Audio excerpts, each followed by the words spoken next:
नमस्कार, सगरमाथा प्राइम समाचारमा स्वागत छ। म केशव शर्मा। नमस्कार, म जयन्ती पुरासैनी। सबैभन्दा पहिले मुख्य समाचार। अर्थमन्त्री डाक्टर खतिवड़ाले दिए राजीनामा। सरकार बाहिरबाट पनि मुलुकको हितमा काम गर्ने प्रतिबद्धता। राष्ट्रिय विकासमा लागिरहने दाबी। पछिल्लो 24 घण्टामा थप 14 जना कोरोना संक्रमितको मृत्यु पुष्टि। 1359 संक्रमित थपिए। 1354 जना निको भए। ललितपुरमा आज बिहान 4 बजेदेखि बेलुका 10 बजेसम्म कर्फ्यू आदेश जारी। कर्फ्यूकै बीच रथको क्षमा पूजा गरियो। छोटो विधिबाट रथ यात्रा गरिने। म्याग्दीको बेनी स्थित पातलेखेत गाउँ पहिरोको जोखिममा स्थानीय चिन्तित। उदयपुर गढी गाउँपालिकामा खानेपानी पुगेपछि स्थानीय खुसी। र कोरोना संक्रमणबाट ज्यान गुमाउनेको संख्या 8,73,800 भन्दा धेरै। 2,65,06,000 बढी संक्रमित।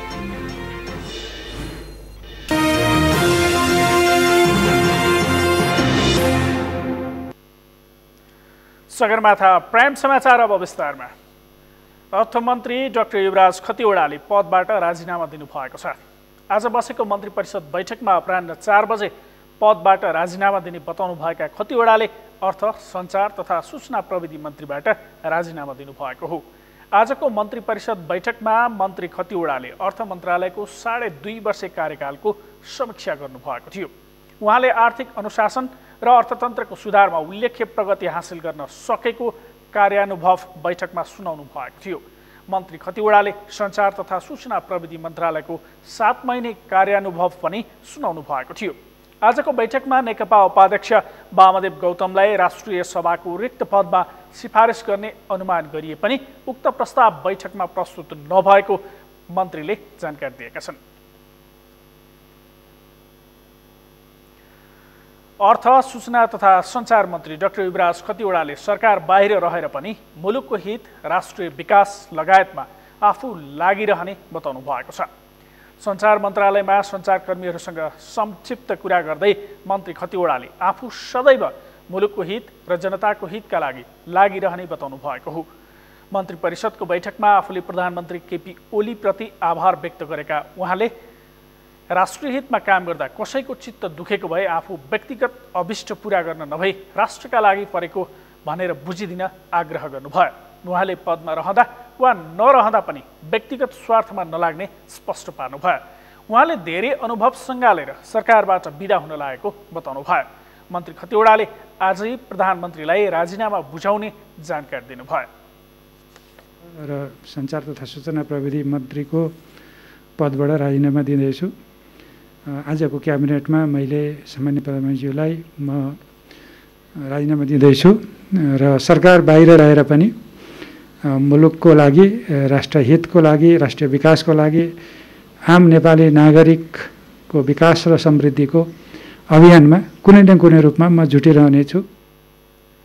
यस्तै उहाँले सञ्चार मन्त्रीको रूपमा काम गर्दा प्रत्यक्ष रूपमा सञ्चार क्षेत्रलाई बुझ्ने मौका पाएको बताउनु भयो। खतिवड़ा पहिलो पटक 2074 साल चैत 2 गते अर्थमन्त्री नियुक्त हुनुभएको थियो। राष्ट्रिय सभामा गोला प्रथाबाट 2 वर्ष कार्यकाल निश्चित गर्नुभएका उहाँको पदावधि सकिएकै दिन 2076 साल फागुन 20 गते राजीनामा दिएपछि त्यसको भोलिपल्ट पुनः उहाँ दोस्रो कार्यकालका लागि अर्थमन्त्री नियुक्त हुनुभएको थियो। संविधान बमोजिम सङ्घीय सांसद नभएको व्यक्ति 6 महिना मात्रै मन्त्री हुन पाउँछ। त्यसपछि सङ्घीय संसदको सदस्य नियुक्त हुन नसकेको अवस्थामा स्वतः पदमुक्त हुने व्यवस्था छ। लामो रस्साकसीपछि पार्टीले उपाध्यक्ष वामदेव गौतमलाई राष्ट्रिय सभामा पठाउने भएपछि तत्कालका लागि डाक्टर खतिवड़ाको यात्रा रोकिएको हो। कोरोना संक्रमणबाट आज थप 14 जनाको मृत्यु भएको छ। यो सँगै नेपालमा कोरोना संक्रमणबाट मृत्यु हुनेको संख्या 271 पुगेको छ। 24 घण्टाको अवधिमा 13,638 नमुनाको PCR परीक्षण गर्दा 1,359 जनामा कोरोना भाइरस संक्रमण पुष्टि भएको हो। यो सँगै नेपालमा कोरोना संक्रमितको संख्या 42,000 नागेको छ। कुलचन्द्र बेस्टको रिपोर्ट। नेपालमा कोरोना संक्रमणका कारण थप 14 जनाको मृत्यु भएको छ। मृत्यु हुनेमा 4 जना महिला र 10 जना पुरुष रहेको स्वास्थ्य तथा जनसङ्ख्या मन्त्रालयले जनाएको छ। एकै दिन मृतकको संख्या यो आजसम्मकै बढी हो। मृत्यु हुने 3 जना महिला काठमाडौँका हुन्। मन्त्रालयका अनुसार काठमाडौँका 82, 67 र 22 वर्षीय र चितवनकी 35 वर्षीय महिलाको मृत्यु भएको हो। त्यसैगरी सप्तरीका 2 जना 55 वर्षीय, धनुषाका 65 वर्षीय, कास्कीका 31 वर्षीय, नवलपरासीका 37 वर्षीय, प्युठानका 58 वर्षीय, रूपन्देहीका 78 वर्षीय, पाल्पाका 63 वर्षीय र सुर्खेतका 42 वर्षीय पुरुषको निधन भएको गौतमले जानकारी दिए। त्यसैगरी सप्तरीका 2 जना 55 वर्षीय, धनुषाका 65 वर्षीय, कास्कीका 31 वर्षीय, नवलपरासीका 37 वर्षीय, प्युठानका 58 वर्षीय, रूपन्देहीका 78 वर्षीय, पाल्पाका 63 वर्षीय र सुर्खेतका 42 वर्षीय पुरुषको निधन भएको स्वास्थ्य तथा जनसङ्ख्या मन्त्रालयका प्रवक्ता जागेश्वर गौतमले जानकारी दिए। यो सँगै नेपालमा कोरोना भाइरसका कारण मृत्यु हुनेको सङ्ख्या 271 पुगेको छ। महिला 4 जना हुनुहुन्छ। उहाँहरू 3 जना चाहिँ काठमाडौँको हुनुहुन्छ, 82 वर्षीय, 67 वर्षीय र 22 वर्षीय र 1 जना चितवनको हुनुहुन्छ, 35 वर्षीय। पुरुषहरू 10 जना हुनुहुन्छ। सप्तरीको 2 जना 55 वर्षीय, धनुषाको 65 वर्षीय, कास्कीको 31 वर्षीय, नवलपरासीको 37 वर्षीय, प्युठानको 58 वर्षीय, रूपन्देहीको 78 वर्षीय र पाल्पाको 63 वर्षीय र सुर्खेतको 42 वर्षीय पुरुष गरी जम्मा 14 जनाको दुःखद निधन भएको छ। आजसम्म निधन हुनेको सङ्ख्या 271 पुगेको छ। पछिल्लो 24 घण्टामा काठमाडौँ उपत्यकामा 454 सहित देशभर 1356 जनामा कोरोना भाइरस संक्रमणको पुष्टि भएको छ। काठमाडौँ उपत्यकामा पुष्टि भएका कोरोना संक्रमित मध्ये काठमाडौँका 386, ललितपुरका 32 र भक्तपुरका 36 जना रहेका छन्। काठमाडौँमा थपिएको कोरोना संक्रमितको सङ्ख्या जिल्लागत रूपमा 24 घण्टाको अवधिमा सबैभन्दा धेरै हो। देशभरका प्रयोगशालामा 13,638 नमुना परीक्षण गर्दा 464 महिला र 895 पुरुषमा सङ्क्रमण पुष्टि भएको हो। यससँगै कुल सङ्क्रमितको सङ्ख्या 44,236 पुगेको छ। बागमती प्रदेशमा काठमाडौँमा 386, काभ्रेपलाञ्चोकमा 7, चितवनमा 82, दोलखामा 2, धादिङमा 19, नुवाकोटमा 5, भक्तपुरमा 36, मकवानपुरमा 18, रसुवामा 1, रामेछापमा 13, ललितपुरमा 32, सिन्धुपाल्चोकमा 4 र सिन्धुलीमा 2 जना हुनुहुन्छ। मन्त्रालयका अनुसार पछिल्लो 24 घण्टामा अहिलेसम्मकै सर्वाधिक 1354 जना कोरोना संक्रमण मुक्त भएका छन्। यो सँगै नेपालमा कोरोना संक्रमण भएर निको हुनेको सङ्ख्या हालसम्म 25,561 पुगेको छ। मन्त्रालयका अनुसार अहिले देशभरि 18,604 जना सक्रिय सङ्क्रमित छन्, जसमध्ये 7,462 जना होम आइसोलेसनमा छन्। मन्त्रालयका अनुसार सबैभन्दा धेरै प्रदेश नम्बर 2 मा 3,757 जना होम आइसोलेसनमा रहेका छन्। अहिले देशभरका क्वारेन्टाइनमा 7,390 जना रहेको मन्त्रालयले जनाएको छ। सगरमाथा टेलिभिजनका लागि कुलचन्द्र विष्ट, काठमाडौँ। विश्वमा महामारी झैं फैलिएको कोरोना भाइरस के हो? यसको सहज उत्तर दिने कोरोना संक्रमणमा परेका र कोरोनालाई जितेका व्यक्ति नै हुन्। कोरोनाले भयावह रूप लिएका खबरहरू सार्वजनिक हुन थालेपछि आम सर्वसाधारण ठूलो त्रासमा बाँचिरहेका छन्। तर संक्रमितहरू भने डराउनु पर्ने अवस्था नरहेको र मनोबल उच्च पार्दा कोरोना जित्न सकिने दावी गर्छन्। सन्तोष बिके थापाको रिपोर्ट। नेपाल प्रहरीको सङ्गठनभित्र हाल 48,000 जनशक्ति कोरोना भाइरस रोकथाम तथा नियन्त्रणका लागि फिल्डमा खटिएको छ। त्यसमध्ये 2020 जना त कोरोना भाइरसको सङ्क्रमणमा पनि परिसकेका छन्। सङ्क्रमित मध्ये 820 जना अहिले कोरोना भाइरस सङ्क्रमण मुक्त पनि भएका छन् र तिनीहरूलाई नेपाल प्रहरीले पुनः पहिलेकै ऊर्जामा ड्युटीमा खटाएको छ। उनीहरूको अनुभव कस्तो छ? कोरोना भाइरस के रहेछ? के साँच्चीकै समाजमा व्याप्त हल्ला जस्तै कोरोना भाइरस छ कि त्योभन्दा अलिकति फरक छ? आज हामी उनीहरूको अनुभव तपाईँलाई देखाउँदैछौँ। त्यति साह्रो शारीरिक रूपमा समस्या चाहिँ आएन, सामान्य ज्वरो, रुगाखोकी, त्रास र पीडा र आत्मबल कमजोर ममा कहिले पनि भयो। महानगरीय प्रहरी वृत्त बालाजुमा कार्यरत छन् प्रहरी निरीक्षक गम्भीरजन थापा। गत चैत 11 यता लकडाउन सुरु भएसँगै 24 घण्टा ड्युटीमा खटिएका उनमा असार 26 गते कोरोना पोजिटिभ देखियो। उनीसँगै कार्यरत प्रहरी सहायक निरीक्षक सङ्क्रमित भएपछि गरिएको परीक्षणमा उनमा पनि सङ्क्रमण देखिएको हो। सोही दिन उनलाई बलम्बु स्थित सशस्त्र प्रहरी बलको अस्पतालमा लगियो।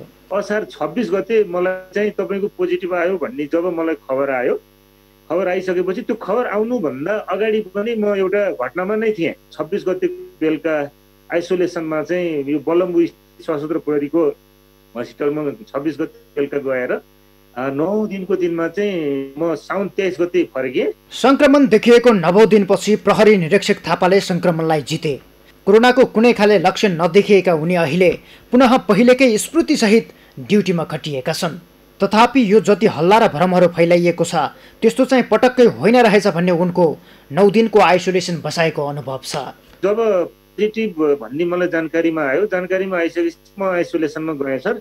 मलाई त्यस्तो कुनै किसिमको लक्षण पनि देखिएन। नागरिकसँग प्रत्यक्ष सम्पर्कमा रहनुपर्ने भएकाले प्रहरीमा संक्रमणको जोखिम उच्च थियो। जनतासँग प्रत्यक्ष टच हुने क्रममा अब त्यहाँ चाहिँ अब विभिन्न प्रकारका कन्भर्सेसनहरू हुने भयो। उहाँहरूसँग गाडी होल्ड गर्नुपर्ने, राख्नुपर्ने गर्दाखेरि सडकबाटै होला सर। त्यसरी अब बाहिर म चाहिँ यही अफिसमै ब्यागमै बस्ने हुनाले बाहिर कतै पनि टच भएन, सडै हो सर। नेपालमा देखिएका अधिकांश संक्रमितलाई कोरोनाको लक्षण देखिएको छैन, तर पाण्डेलाई कोरोनाको लक्षण देखियो। हल्का फ्लू जस्तो लक्षण देखिएका पाण्डेले संक्रमणको अवस्था यसरी सुनाए। त्यति साह्रो आत्तिनु पर्ने र डराउनु पर्ने खालको गरी चाहिँ मलाई कुनै पनि खालको समस्या नभएकोले त्यति साह्रो शारीरिक रूपमा समस्या चाहिँ आएन। सामान्य ज्वरो, रुगाखोकी भयो। त्यसपछि त्यस्तै 4-5 दिन चाहिँ त्यो सिम्पटमहरू देखियो, अलिकति गाह्रो भयो। 4-5 दिनपछि चाहिँ मलाई त्यति साह्रो स्वास्थ्यमा समस्या रहेन सर। संक्रमितहरूलाई सबैभन्दा धेरै आत्मविश्वास र ऊर्जाको आवश्यकता पर्छ। त्यसैले यी दुवै संक्रमित भन्छन् संगठनभित्रका उच्च अधिकारी तथा सहपाठी र परिवारबाट पाएको माया र हौसलाले कुनै प्राणघातक रोगको निदान गर्ने ओखतीभन्दा बढी प्रभावकारी काम गर्यो। सबभन्दा महत्त्वपूर्ण कुरा चाहिँ आत्मबल नै रहेछ। जानै जानी रोग होइन भन्ने लाग्छ मलाई चाहिँ। त्यसमा आफू सतर्कता चाहिँ आफूले अपनाउनै पर्छ। सबैभन्दा ठुलो कुरा चाहिँ अब आत्मविश्वास नै रहेछ। आत्मविश्वासले एकदम धैर्यताका साथ बस्यो भने रोग चाहिँ ठुलो कुरा रहेनछ। नेपाल प्रहरीभित्र फिल्डमै खटिएर काम गर्ने कर्मचारीलाई सरकारले पर्याप्त स्वास्थ्य सुरक्षा सामग्री उपलब्ध गराउन त सकेको छैन, तर पनि उनीहरू जिम्मेवारीलाई केन्द्रभागमा राखेर डटिरहेका छन्। यति बेलै प्रहरीलाई सबैभन्दा धेरै नागरिक सहयोगको आवश्यकता छ।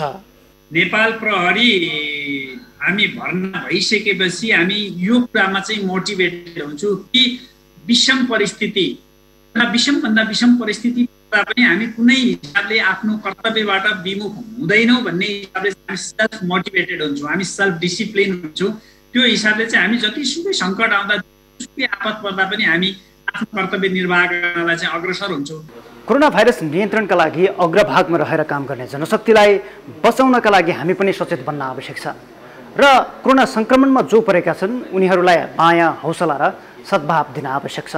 तब मात्रै हामी कोरोना भाइरसलाई सहज रूपले जित्न सक्छौँ। सगरमाथा टेलिभिजनका लागि क्यामेरामा सुरेन्द्र राउत र उत्सव वाग्लेका साथमा सन्तोष विके थापा, काठमाडौँ। विश्वमा कहीँ कतै पनि कोरोना संक्रमणको अचूक उपचारको व्यवस्था छैन।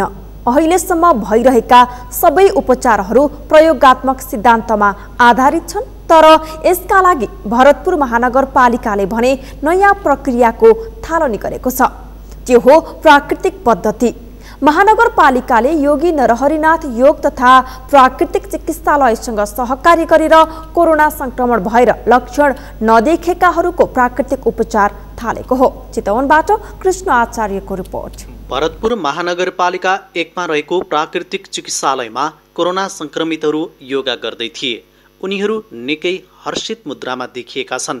यो दृश्य योगा र व्यायामशालाको मात्र होइन, यहाँ कोरोना संक्रमितको उपचार गर्ने चाँचो पाँचो मिलाइएको छ। गत आइतबारबाट आइसोलेसनमा उपचाररत संक्रमित व्यक्तिहरूलाई चिकित्सालयको व्यवस्थापनमा प्राकृतिक उपचार सुरु गरिएको हो।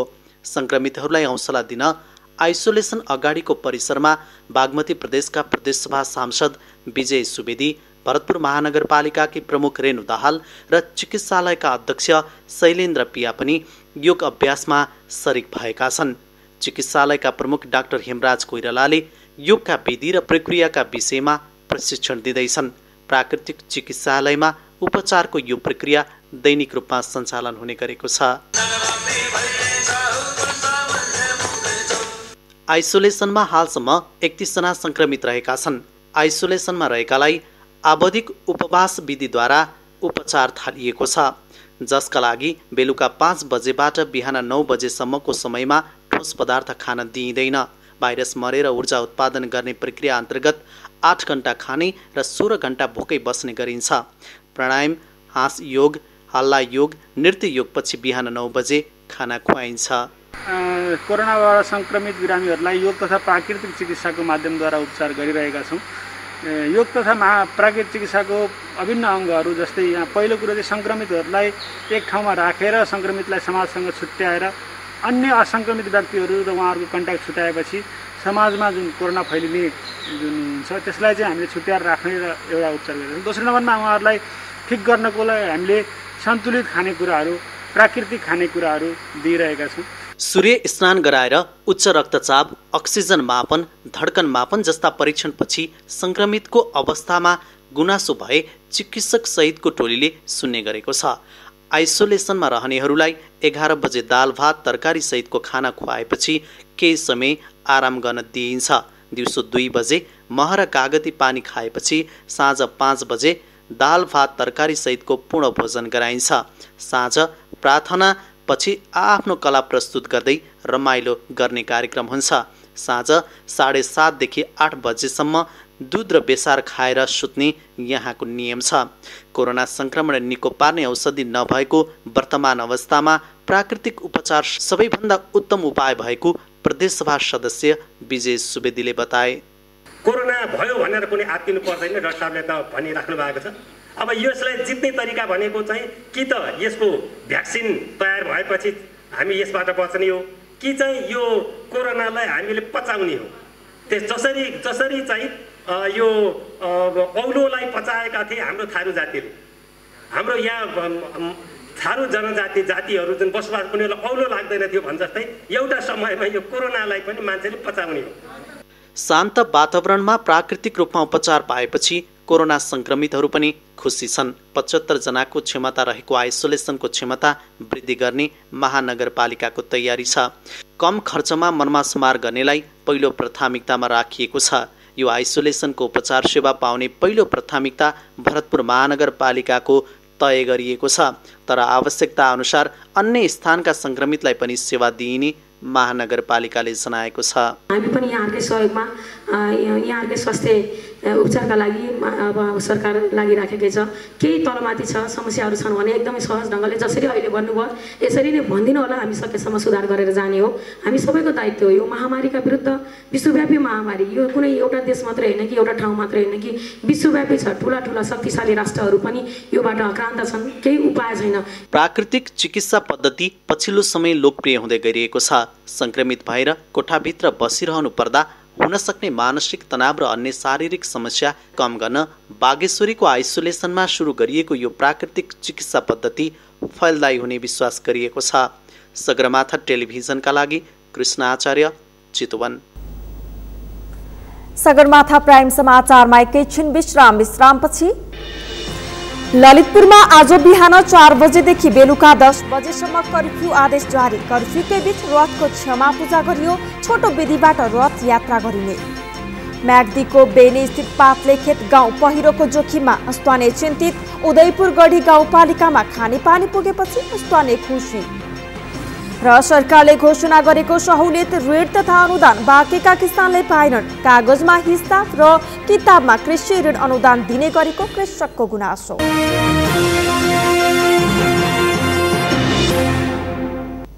विश्रामपछि सगरमाथा प्राइम समाचारमा पुनः स्वागत छ। अब बाँकी समाचार। ललितपुरको चक्रपथ क्षेत्रभित्र आज बिहान 4 बजेदेखि राति 10 बजेसम्म कर्फ्यू लगाइएको छ। हिजो राति मच्छिन्द्रनाथको रथ यात्रा निकाल्ने क्रममा पुलचोक क्षेत्रमा स्थानीय र प्रहरीबीच झडप भएपछि जिल्ला प्रशासन कार्यालय ललितपुरले कर्फ्यू जारी गरेको हो। कर्फ्यू जारी भएको दिनको अवस्था कस्तो रह्यो? पुष्कर खतिवडाको रिपोर्ट। जिल्ला प्रशासन कार्यालय ललितपुरले शुक्रबार ललितपुरको चक्रपथ क्षेत्रभित्र बिहान 4 बजेदेखि बेलुकी 10 बजेसम्म कर्फ्यू जारी गर्दै तोकिएको क्षेत्रभित्र भेला जुलुस आवत जावत गर्न वर्जित गर्यो, जसको दिनभर कतैबाट उल्लङ्घन भएन।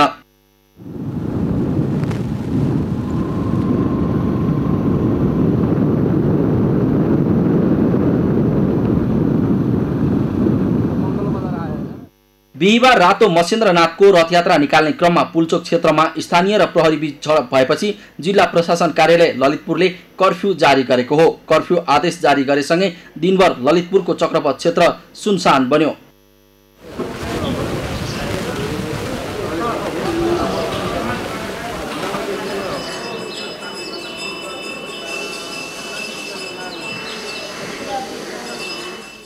कर्फ्यू उल्लङ्घन गर्नेलाई सुरक्षामा खटिएका अधिकारीलाई गोली हान्न सक्ने सम्मको अधिकार दिएको छ।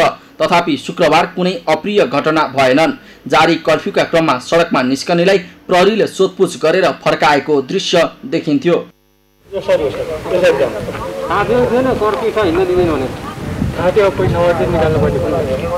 पैसा आवश्यक पर्यो हिँड्दै सोध्नु पर्थ्यो, अवसर पर्छ भनेर त्यो नभए फेरि हुन्छ। आज कर्फ्यूको दिनमा हुन्छ। युवाले पुल्चोक क्षेत्रमा तानेर पुर्याएको रथलाई प्रहरीको ठूलो संख्याले सुरक्षा दिएर राखेको छ। सडकमा रहेको रथमा विराजमान रातो मच्छेन्द्रनाथको 8 जना पुजारीको सहभागितामा क्षमा पूजा गरिएको छ।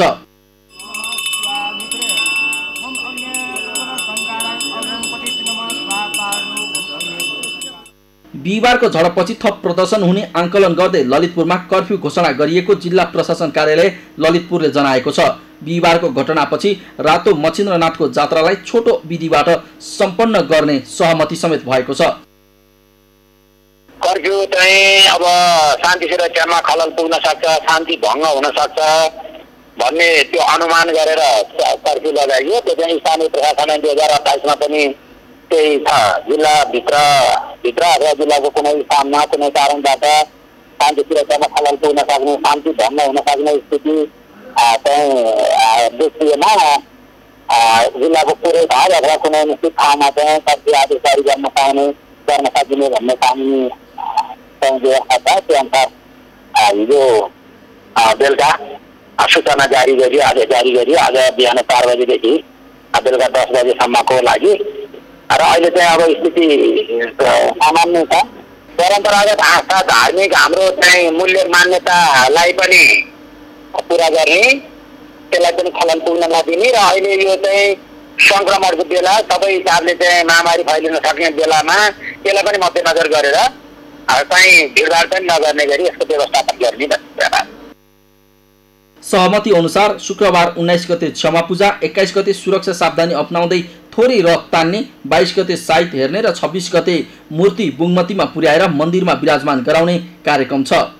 अब यसको चाहिँ जात्राको खास त हामीले चाहिँ यहाँबाट पुल्चोकबाट टानेर चाहिँ गाबाल लानुपर्ने हो। गाबालमा एक दिन राखेर फेरि मङ्गलबजार लाने, मङ्गलबजारबाट चाहिँ सुन्धारमा लगेर चाहिँ त्यहाँ होम गरेर पूजा गर्नुपर्छ। यस्तै नै यो पूजा गरिसकेपछि त्यहाँबाट लङखेलमा लगेर महालक्ष्मी भन्ने एउटा चाहिँ यो एक राउन्ड घुमेर त्यहाँ चाहिँ महाबली दिनुपर्छ। महाबली दिएपछि फेरि बेलुकातिर 5 बजेतिर 2 राउन्ड घुमेर चाहिँ नि हामीले चाहिँ यो उता 32 मा ल्याउँछ नरोल खसाल्ने।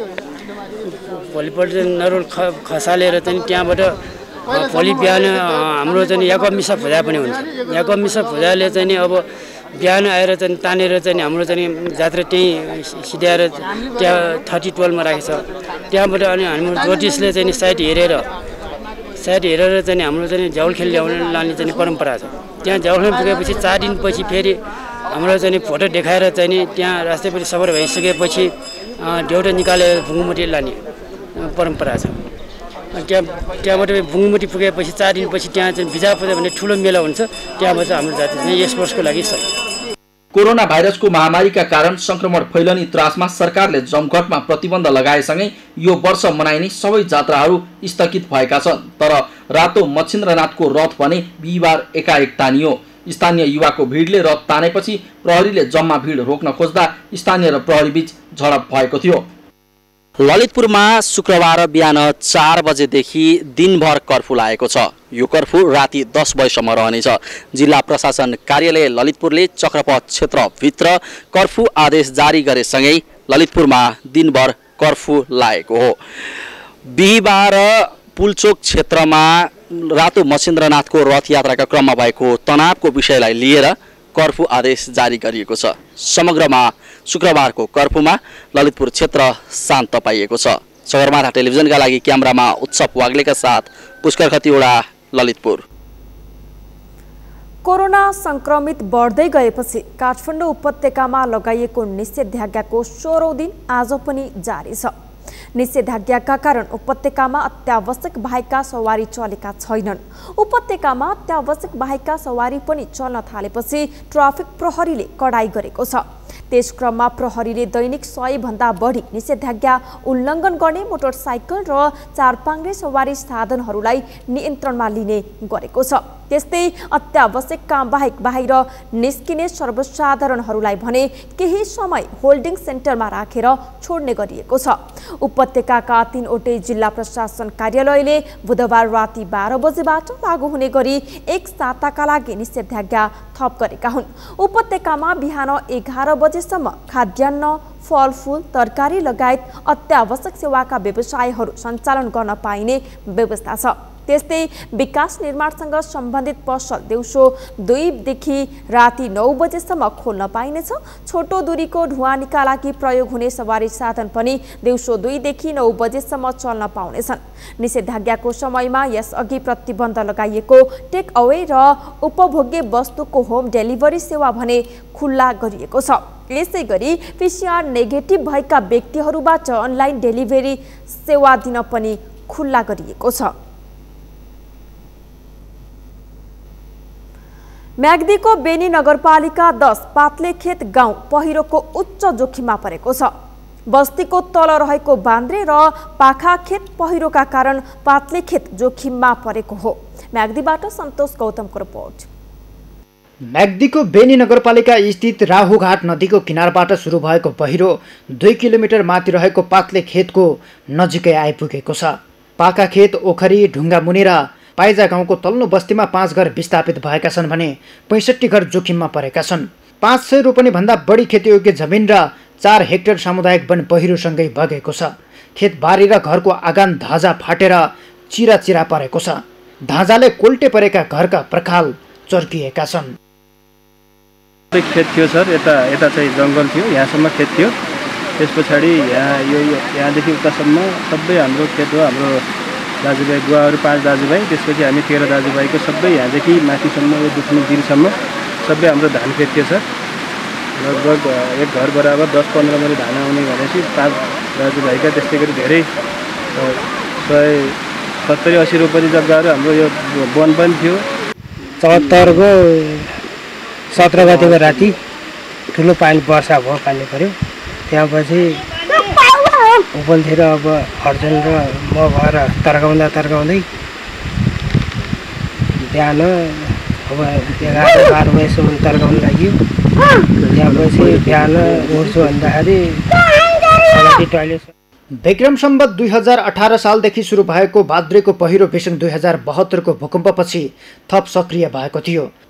पाखा खेतमा त अर्को पहिरो समेत जान थालेको हो। भिरालो पाखो, कमजोर भूबनौट, भूमिगत पानी र बस्तीको भल पातला खेलको पहिरोको मुख्य कारण हुन्। तत्कालीन भूसंरक्षण कार्यालय, जिल्ला विकास समिति, पात्लेखेत गाविस, एलजीसीडीपी कार्यक्रम, जलस्रोत तथा सिँचाइ विकास डिभिजन कार्यालय लगायतका निकाय मार्फत पहिरो रोकथामका लागि करोडौं खर्चेर योजना सञ्चालन गरेका थिए। तर ती सबै योजनाको ठूलो बजेट बालुवामा पानी भएको छ। पहिरो सामान्य रूपमा तल गइरहेको थियो।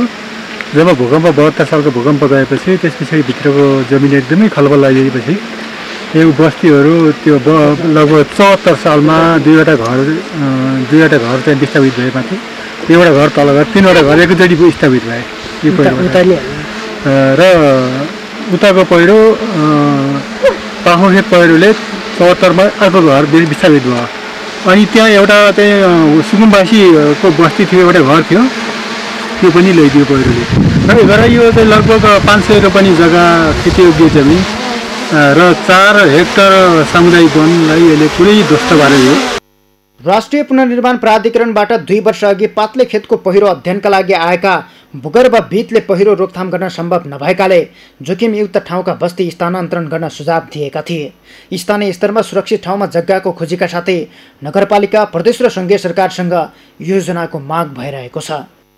हाम्रो चाहिँ नि यहाँभन्दा अगाडि 74 सालमा हाम्रो काठमाडौँदेखि नै भूगर्भविद आउनुभयो र उहाँसँग लगत्तै 2 दिन 3 दिनसम्म यसको निरीक्षण गरियो।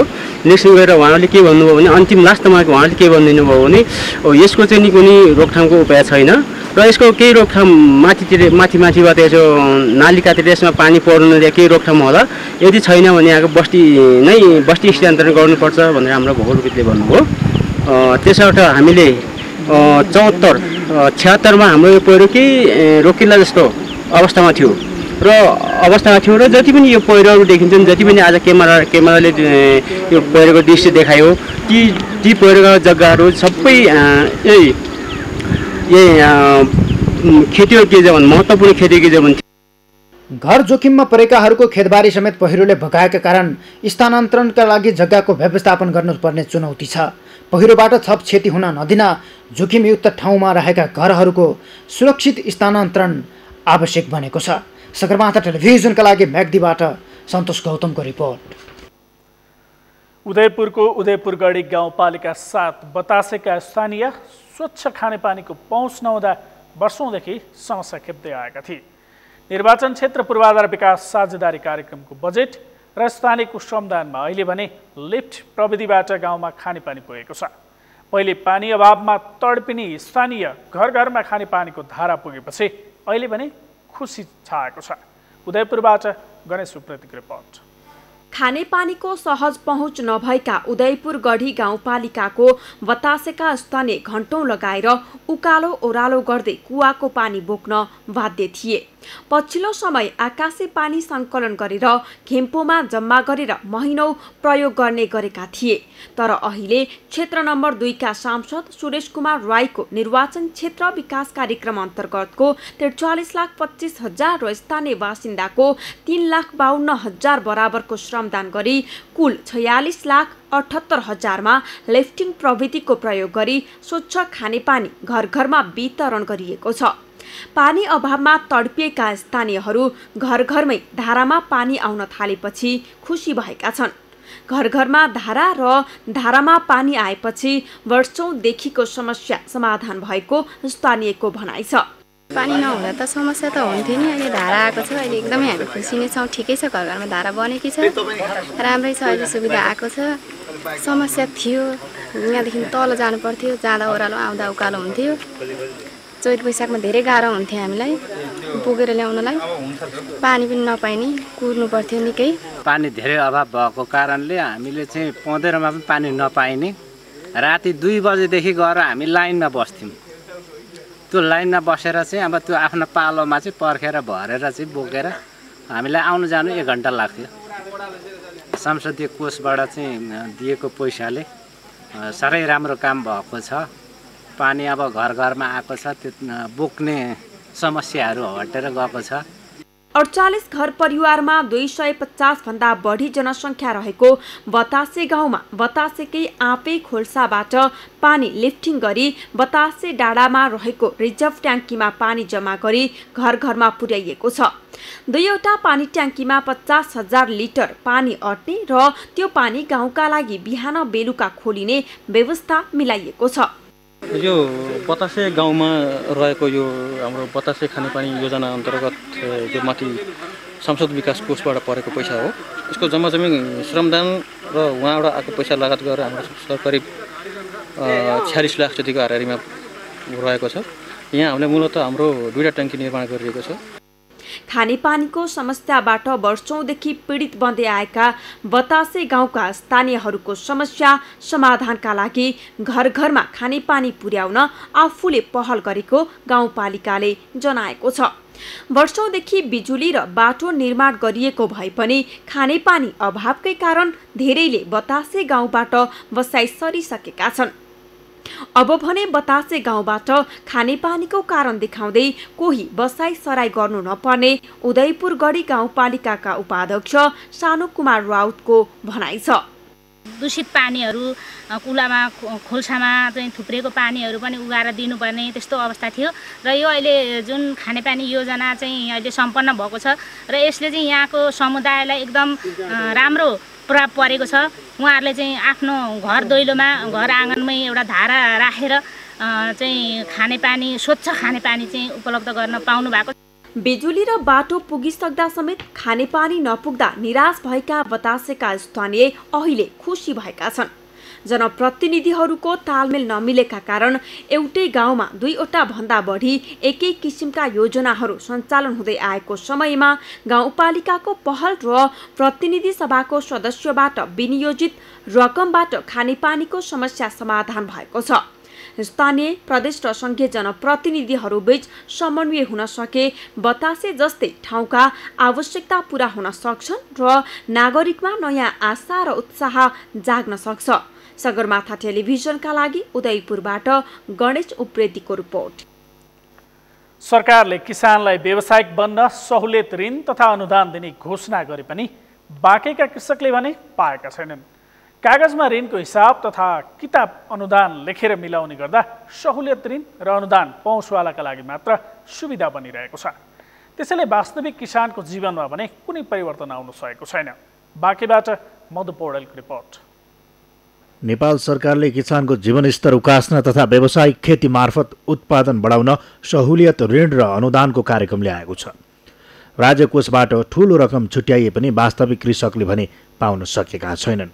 सरकारले राज्य कोषबाट छुट्याएको यो ठूलो बजेट पशुपालक वा खेतमा काम गर्ने कृषकले नभई कागजी हिसाब किताब मिलाउने पहुँचवालाको सुविधा बनिरहेको छ। कतिसम्म भने कुनै पनि कृषि कार्यमा संलग्न नै नरहेकाहरूले पहुँचका भरमा कृषि सहुलियत ऋण र अनुदान पाएको बाँकेका कृषकहरूले बताएका छन्। केही वर्ष पहिलेदेखि बाख्रा पालन गर्दै आएका खजुराका कृषक तुलबहादुर कण्डेलले अहिलेसम्म सरकारबाट सहयोग पाउन सकेका छैनन्। तर कुनै पनि फर्म सञ्चालन नगरेका र नेताको चाकरीलाई पेसा बनाइरहेकाहरूले कृषि ऋण पाउने गरेको उनको गुनासो छ। खासै त्यस्तो सहयोगहरू त केही छैन। अब कहिले कहिले अनुदानको लागि चाहिँ फर्महरू खुलेको हुन्छन्। अब हाल्दाखेरि अब चाहिँ हामी छनौटमा परिएको हुन्न। अब हामी किसान मान्छे हो, त्यो अब सबै चाहिँ अनुदानका रकमहरू सब चाहिँ कागजपत्र मिलाएर खाने र चाहिँ फर्मै सञ्चालन नगरेका मान्छेहरूले पाउने रहेछ र नेताहरूको नितान्त चाहिँ चाकरी गर्ने मान्छेहरूले मात्रै पाउने भएको हुनाले हामी त्यो अनुदानतिर लागेनौँ। विगत लामो समयदेखि कृषि पेसामा आबद्ध भएका कृषकहरूले समेत कृषि अनुदान तथा सहुलियत कस्तो हुन्छ भनेर थाहा पाउन सकेका छैनन्। आफ्नो जीवनको पेसा नै कृषिलाई बनाएका धेरै कृषकहरूलाई त सहुलियत ऋण तथा अनुदानका बारेमा पत्तो समेत नहुने गरेको छ। मैले बाख्रा पालन पशुपालन सबै मैले गरिरहेको छु। यसको बारेमा हामीलाई केही थाहा छैन। तपाईँको मैले खेती गरेको मैले 8-9 वर्ष भइसक्यो। 6 वर्ष जति अगाडि मैले एकचोटि अनुदान खेती पाएको छु। त्यहाँदेखि अब कन्ट्र्याक्ट सुरु भइहाल्छ। त्यहाँदेखि पछि हाम्रो त्यहाँ पहुँचाउँदैन, हामीलाई सूचनै मिल्दैन। अब जसको पहुँच हुन्छ, जसको चिन परिचय हुन्छ, उसले मात्रै पाउँछ।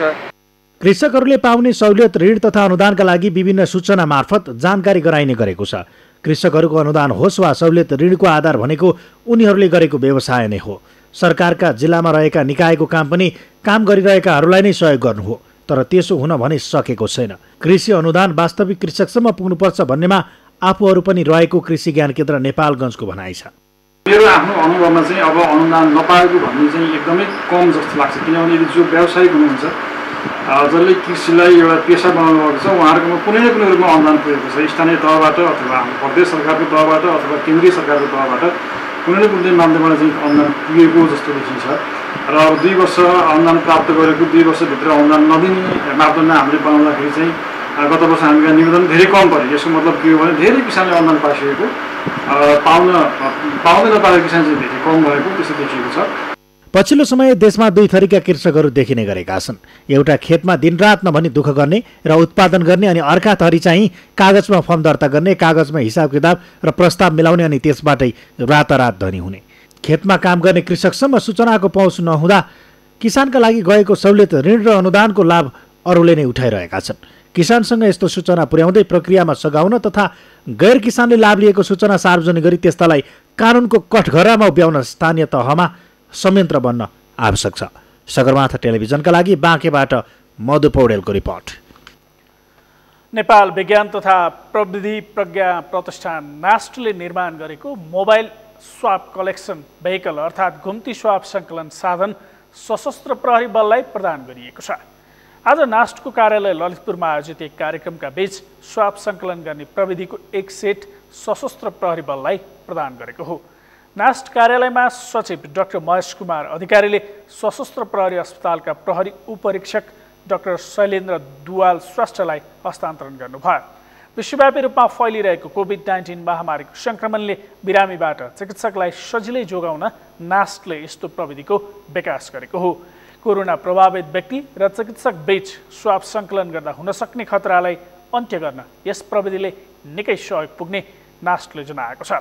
यस भेहिकल प्रविधिमा PPE, gloves, positive pressure chamber, virus filter गर्ने प्रविधि र आइस बक्स लगायतका अत्यावश्यक वस्तु जडान गरिएको नास्टका वरिष्ठ प्राविधिक अधिकृत शङ्कर ढकालले बताउनुभयो। यो प्रविधि स्वास्थ्य जोखिमलाई मध्यनजर गर्दै निकै सुरक्षित बनाइएकाले स्वाब सङ्कलन गर्ने व्यक्तिले PPE लगाउनु नपर्ने उहाँले बताउनुभयो। PF नेपालको लागि हामीले बनाएका छौँ। अब यसको टेक्निकल एस्पेक्टको कुरा गर्नुपर्दा मेन चाहिँ त्यो स्वाब कलेक्सन प्रोसेसलाई सुरक्षित बनाउनु पर्यो। अब अहिलेको प्र्याक्टिस के छ भने PPE लगाउँछन्, हेल्थ प्रोफेसनलले स्वाब लिन्छन्। भनेपछि हजुरले यदि त्यो स्वाब लिने मान्छे चाहिँ पोजिटिभली इन्फेक्टेड रहेछ भनेदेखि त्यसको क्रस कन्टामिनेसन स्वास्थ्य कर्मीलाई हुने भयो अनि स्वास्थ्य कर्मीको थ्रु अरू सबैलाई सर्न सक्ने भयो। हेर्नुहोस् त, त्यो हुनाले कि चाहिँ हरेकचोटि PPE चेन्ज गरिरहनु पर्यो, जुन भनेको हाम्रो जस्तो लो इन्कम कन्ट्रीको लागि एकदमै गाह्रो छ। अझ अहिले त डेड बडीहरू पनि बढिरहेका छन्, ICUमा पेसेन्ट्सहरू बढिरहेका छन् भनेपछि त PPE त उता पो डाइभर्ट गर्नुपर्छ। भनेपछि PPE नलगाइकन स्वाब लिने कसरी त भन्नको लागि चाहिँ हामीले यो एउटा पोजिटिभ प्रेसर च्याम्बर सहितको यो सिस्टम गरेको। भेहिकलबाट सङ्कलित स्वाब भने त्यसभित्र रहेको आइस बक्समा राखिनेछ। बक्समा राखिएको स्वाब परीक्षणका लागि प्रयोगशाला पठाइन्छ। स्वाब सङ्कलन गर्ने कार्य सकिएपछि उक्त प्रविधि राखिएको गाडीलाई पूर्ण रूपमा निर्मलीकरण गर्ने व्यवस्था पनि गरिएको छ। सगरमाथा प्राइम समाचारमा एकैछिन विश्रामपछि कोरोना सङ्क्रमणबाट ज्यान गुमाउनेको सङ्ख्या 8,73,800 भन्दा धेरै, 2,65,06,000 बढी सङ्क्रमित र UEFA नेसन्स लिग फुटबलमा जर्मनी र स्पेनले बराबरी खेले। जर्मनीले अग्रता जोगाउन नसक्दा अङ्क बाँड्न बाध्य।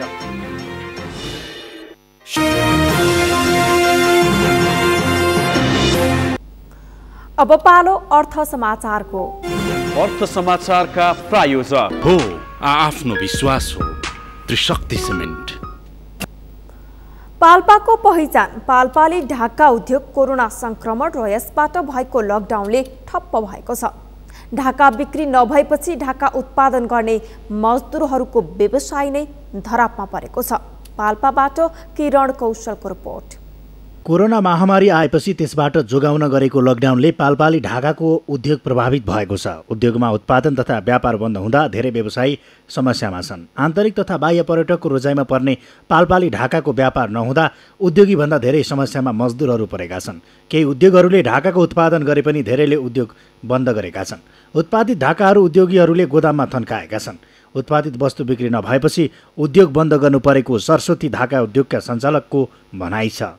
यो कोभिड-19 को कारणले गर्दाखेरि प्रत्यक्ष रूपमा ढाका व्यवसायमा काम गर्ने जुन चाहिँ कामदारहरू छन् उनलाई प्रत्यक्ष असर परिरहेको छ। चैतको 10 गतेदेखि चाहिँ हाम्रो 1 रुपियाँको पनि कारोबार भएको छैन। तर हामीले उत्पादन गरेको माल चाहिँ स्टक राखेर अब गोदाममा राख्ने ठाउँ पनि भोरै गरा भइसकेको अवस्था। स्वर्गीय गणेशमान महर्जनले 2015 सालमा पाल्पामा ढाका उत्पादन सुरु गरेपछि पाल्पामा सुरु भएको ढाका उद्योग देशमा मात्र नभएर विदेशमा समेत परिचित भएको थियो। अहिलेसम्म पाल्पामा 200 भन्दा बढी महिला उद्यमीले ढाका उत्पादन गर्दै आएका छन्। तानसेन नगरपालिका सहित ग्रामीण क्षेत्रमा समेत ढाका उद्योगहरू चलेका छन्। उद्योगहरू चैत्रदेखि असारसम्म भएको 4 महिना लामो लकडाउनमा पूर्ण रूपमा बन्द भए। साउनदेखि पसल तथा उद्योग खुले पनि पर्यटकहरूको आवत जावत ठप्प हुँदा उत्पादित ढाकाको बिक्री हुन सकेको छैन। त्यसले व्यवसायलाई सङ्कटमा पुर्याएको ढाका उद्योगी तथा व्यवसायीहरूको भनाइ छ।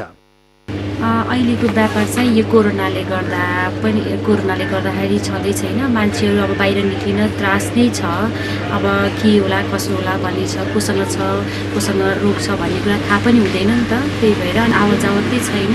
त्यही भएको भएर व्यापार त एकदमै छ, बोनी हुन पनि गाह्रो छ अहिले त। कोरोना भाइरसले गर्दाखेरि पाल्पाको अब बाहिरबाट आउने मान्छेहरूको फ्लो कम भएको भएर एकदमै न्यून छ। अब ढाकालाई छोडेर चाहिँ अरू व्यवसायतिर लाग्ने कि भन्ने स्थिति पनि छ। अहिले बिक्ने भनेको त्यो मास्क मात्रै हो, त्योभन्दा अरू चाहिँ केही पनि बिकेको छैन। पर्यटकहरूलाई लक्षित गरेर कोसेलीको ढाका कपडा चोली, खास्टो, टोपी, ब्याग, पछ्यौरासहित अन्य उपहार सामग्री उत्पादन गरिएका छन्। तर त्यसको व्यापार भएको छैन। यही कोरोना महामारीका कारण गरिएको लकडाउनमा 80% कामदारले रोजगारी गुमाएका छन्। ढाका उत्पादनमा संलग्न अधिकांश महिला कामदारहरूले रोजगारी गुमाउँदा घर घरमा समस्या बढेको छ। समस्या समाधान नहुँदासम्म तिनै तहका सरकारबाट कामदार सुरक्षामा काम गर्न आवश्यक छ। सगरमाथा टेलिभिजनका लागि पाल्पाबाट किरण कौशलको रिपोर्ट। यो सँगै हामी सगरमाथा प्राइम समाचारको अन्त्यमा छौं। अन्त्यमा मुख्य समाचार फेरि एकपटक। अर्थमन्त्री डाक्टर खतिवड़ाले दिए राजीनामा। सरकार बाहिरबाट पनि मुलुकको हितमा काम गर्ने प्रतिबद्धता। राष्ट्रिय विकासमा लागिरहने दाबी। पछिल्लो 24 घण्टामा थप 14 जना कोरोना संक्रमितको मृत्यु पुष्टि। 1359 संक्रमित थपिए। 1354 जना निको भए। ललितपुरमा आज बिहान 4 बजेदेखि बेलुका 10 बजेसम्म कर्फ्यू आदेश जारी। कर्फ्यूकै बीच रथको क्षमा पूजा गरियो। छोटो विधिबाट रथ यात्रा गरिने। म्याग्दीको बेनी स्थित पातलेखेत गाउँ पहिरोको जोखिममा स्थानीय चिन्तित। उदयपुर गढी गाउँपालिकामा खानेपानी पुगेपछि स्थानीय खुसी।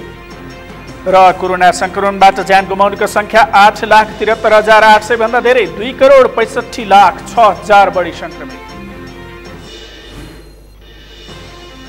हौस् त सगरमाथा प्राइम समाचार अहिलेलाई सकियो। तपाईँ समाचार बुलेटिनका साथै सगरमाथा टेलिभिजनका सम्पूर्ण कार्यक्रम www.sagarmatha.tv मा पनि पढ्न र हेर्न सक्नुहुनेछ। साथै युट्युबमा youtube.com/sagarmatha.tv नेपालमा हेर्न सक्नुहुनेछ। तपाईँ हामीलाई फेसबुकमा पनि facebook.com/stv नेपालमा फलो गर्न सक्नुहुनेछ। समाचारको शिखर, नेपालको गौरव, नेपालको पहिलो न्युज च्यानल सगरमाथा टेलिभिजन हेर्दै गर्नुहोला। नमस्कार। नमस्कार।